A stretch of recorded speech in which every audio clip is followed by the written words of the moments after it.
So I wanted to talk to you a little bit about more about the church as it develops then in history. The church in history is developed from this apostolic basis, and I'd like to draw your attention to the fact that the apostles plant churches, local churches, and in their churches, everybody in the locality meets in the church, and they establish a local authority, which is why the church is called the Church of God, which is in Corinth, or in Sardica, or in Flibbity-Libbity. In Razzmatazz. The Church of God is in a place. It's not of a place.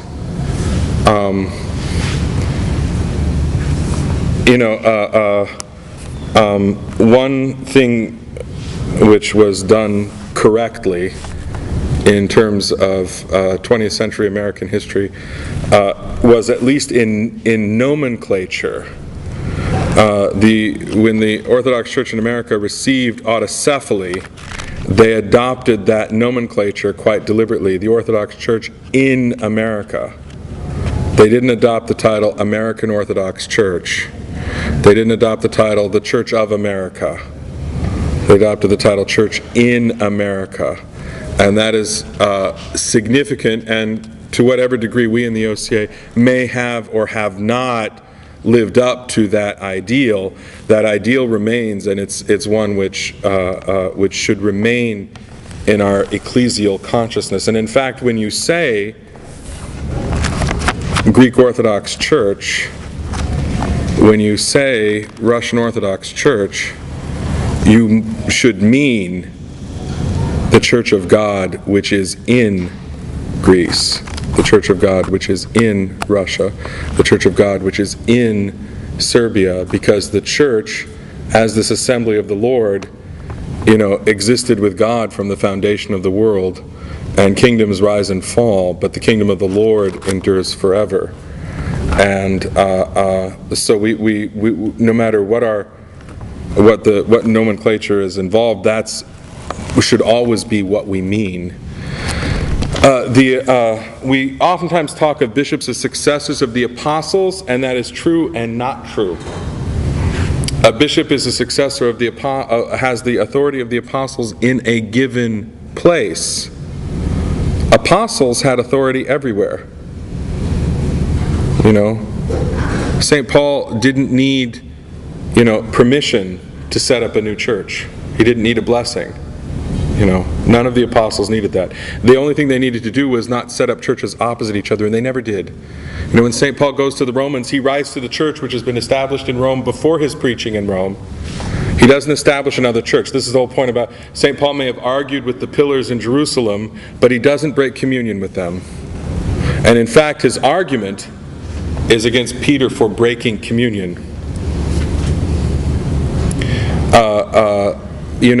The messianic prophecy of the eschatological the end, the sign that God's end, which is not the end of the world, it's the renewal of the world, the recreation of the world. The sign of that is that people are coming from Babylon and Syria and Cush, and I've quoted to you some of the prophecies from Isaiah. There are others in the Old Testament about the people from that were formerly Israel's enemies will come to Jerusalem and learn Torah, and they will sit together in the kingdom of God. In Galatians, what is it that starts that really big argument between Peter and Paul?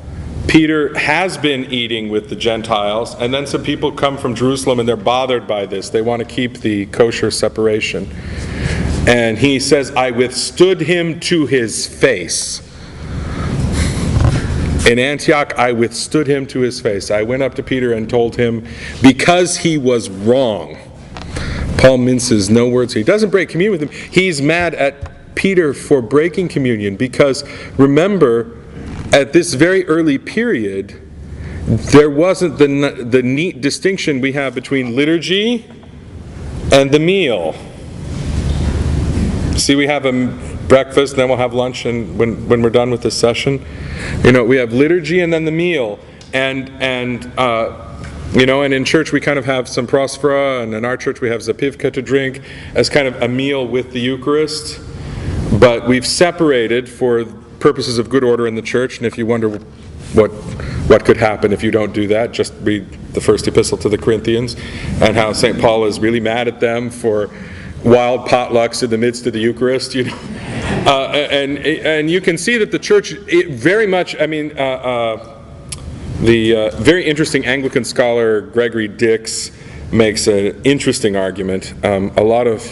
He's so fun to read, but sometimes you really wonder if he's not gotten a little too speculative. But he points out that we have a tradition, and other people who study these things, that there is a tradition. St. Paul says, what I have passed on to you about the Eucharist is what I received.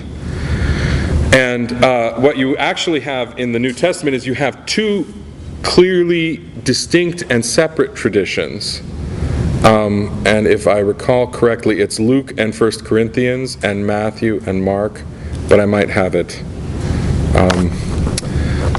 They're clearly two, almost like, they're not different in the sense that they mean different things. They're different in the way that, the Russian and the Greek prayer of St. Ephrem are different textual traditions. We say despondency and they say meddling.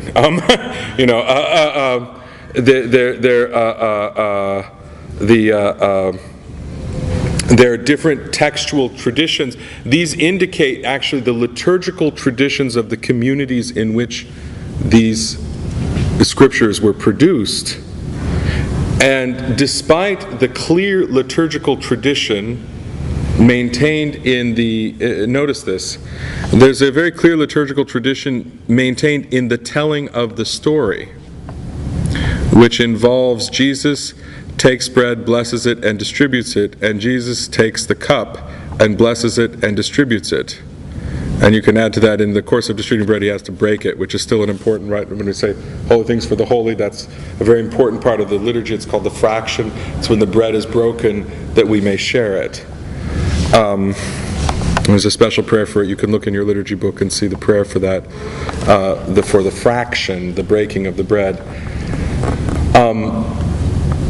If you realize every time we celebrate liturgy, we have taken 7 actions and put them into 4. That was Dix's great observation, is that the Last Supper is described in these things, and we take bread and wine together rather than separately, and we bless them together rather than separately, and then we break the bread, and then we distribute them together rather than separately. And he points out, and every liturgical text that we have, or intimation of a liturgical text that we have, right up to the immediate age right after the New Testament, has made this shift. So the shift away from towards separating the Eucharist from a meal, because if you actually look at Jewish meal practices,